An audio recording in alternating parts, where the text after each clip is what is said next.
एक बकासुर नाम का दैत्य आता है बगुले का रूप धारण करके, वो कहते हैं ना बगुला भक्ति। बगुला सदैव पानी में एक पैर से खड़ा रहता है, परंतु कोई कहे कि भैया इसकी भक्ति चल रही, ना जी भक्ति नहीं, वो तो अपने शिकार के तलाश में खड़ा हुआ है, कब वो शिकार उसके हाथ में आए, कब उसका पान कर जाए। इसको कहते हैं बगुला भक्ति। मरकट बैराग, मरकट बैराग क्या है? बोले घर में पति पत्नी से खटपट हुई, अब तो हम यहाँ रहेंगे ही, अब तो बद्रीनाथ में ही रहेंगे। अब घर से जैसे ही निकले, रेलवे स्टेशन पहुंचे, वैसे घर में बालकों की याद आ गई। घर परिवार में थोड़ा बहुत तो होता ही रहता है सबके, तो वैराग्य जो उत्पन्न हुआ था, तत्क्षण रेलवे स्टेशन गए कि वैराग्य खत्म हुआ, वापस आ गए। वो कौन सा वैराग्य है? बोले मरकट वैराग्य। एक वैराग्य होता है, एक मरकट वैराग्य। मरकट वैराग्य में क्षणित वैराग्य आता है, इसके बाद पुनः व्यक्ति उसी स्वभाव में आ जाता है। तो एक बगुला भक्ति होती है, देखने वालों को लगता है बड़ा भक्त है, लेकिन बगुला तो बस शिकार के तलाश में महाराज है। प्रभु ने जाकर के बगुला जो बैठ करके कंस के द्वारा भेजा गया, उसका भी उद्धार करते हैं। एक अघासुर नाम का दैत्य जो अजगर बन के आया, एक सुंदर सी मुख को फैला करके गुफा बना करके बैठ गया।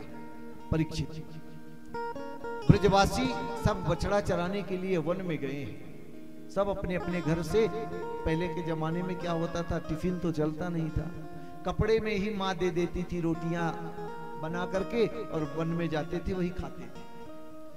सब सखा उनकी ग्वाल मंडली है। अब सबके घर में एक तरह तो भोजन बनता नहीं, किसी के यहाँ कढ़ी बनी है तो किसी के यहाँ सब्जी बनी है, किसी के यहाँ दाल बनी है तो किसी के यहाँ नमक रोटी ही।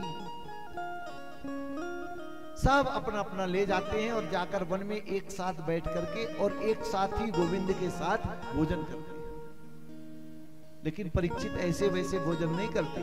हर सखा को लगता है कि मेरे साथ मेरे बगल में गोविंद बैठे, तो जितने सखा हैं हर सखा को लगता है कि मेरे बगल ही में गोविंद बैठा।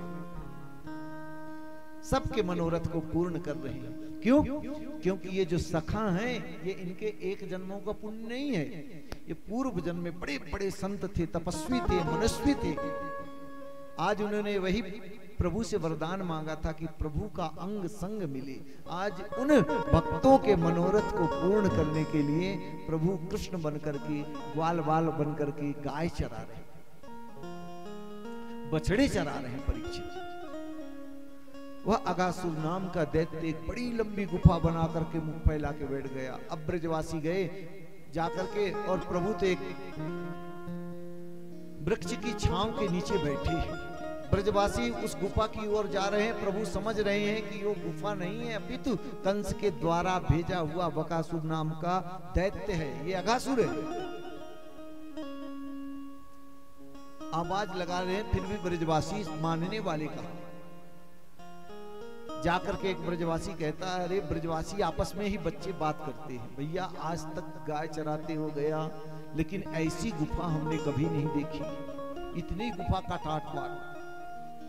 अब उस अघासुर जो सर्प का, अजगर का रूप धारण किया है, कोमल कोमल जीभ है, जीभ फैलाया है। एक ब्रजवासी उस जीभ के ऊपर पैर रखता है तो कहता है, भैया ऐसी गुफा नहीं दिखी, इसमें तो गद्दे बिछे हुए हैं। एक ब्रजवासी उत्तर देता, भैया जो बड़े बड़े सिद्ध महात्मा होते हैं ना, तो अपने जाने के लिए रास्ते में गद्दे डलवा देते हैं ताकि कहीं कंकड़ वगैरह ना चुभ जाए। एक ब्रजवासी कहता, भैया ये तो जीभ ठीक है, गद्दे तो ठीक है।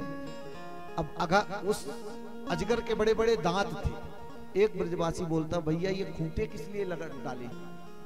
एक ब्रजवासी कहता, तुम तो इतने भी नहीं जानते हो, मतलब पूरे भोंदू ही हो। क्यों भैया? बोले बड़े बड़े संत महात्मा स्नान तो करते होंगे। बोले हाँ। तो अपने कपड़े कहाँ डालेंगे? बोले कपड़ा डालने के लिए ही वो खूंटे लगाए हुए। तो दूसरा कहता, वाह भाई तू तो बहुत होशियार है, सही बोला।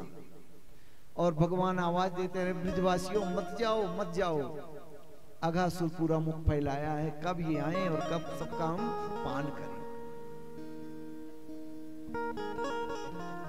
इतने में सब ब्रजवासी जब अंदर चले जाते हैं प्रभु, एक ब्रजवासी कहता भैया हमको तो भय लग रहा है कहीं गए और ये कुछ और तो ना हो जाए। तो एक ब्रजवासी कहता डरने की क्या बात, अपना कन्हैया है ना।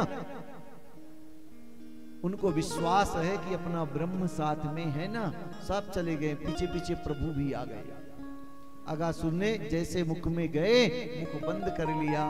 प्रभु ने उसके मुख को तोड़ करके सभी ब्रजवासियों को परीक्षित बाहर निकाला। इस तरह प्रभु ने अगासुर का उद्धार किया।